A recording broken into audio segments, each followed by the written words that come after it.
بسم الله الرحمن الرحیم. انا لله و انا الیه راجعون. ملت بزرگ ایران، روح بلند پیشوای ملت بزرگ ایران و پیشقراول امت اسلامی حضرت امام خامنه ای با نوشیدن شهد گوارای شهادت در ماه مبارک رمضان به ملکوت اعلی پیوست.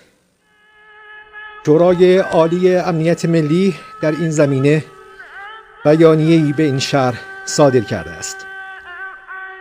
بسم الله الرحمن الرحیم. روح بلند پیشوای ملت بزرگ ایران و آزادی خواهان جهان و امت اسلامی حضرت امام خامنه ای قدس الله نفسه الزکیه به ملکوت اعلی پیوست و به آرزوی دیرینه خیش رسید و به تأسی از جد بزرگوارش امام علی صلوات الله علیه و سلامه علیهما در ماه مبارک رمضان با سر دادن ندای آسمانی فست و به رب الکعبه به ساحت مقدس الهی واصل گردید و شهد گوارای شهادت را در این ماه مبارک نوش نمود.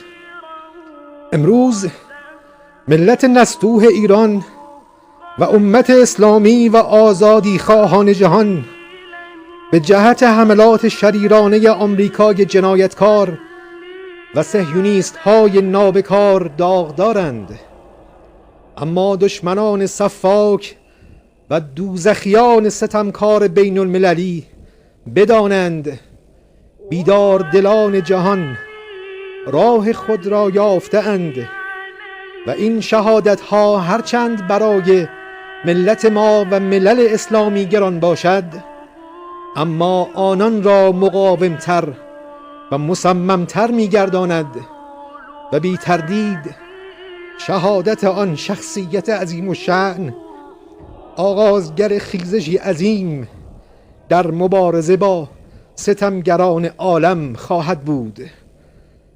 و سلام علیه یوم ولد و یوم یموت و یوم یبعث حیا.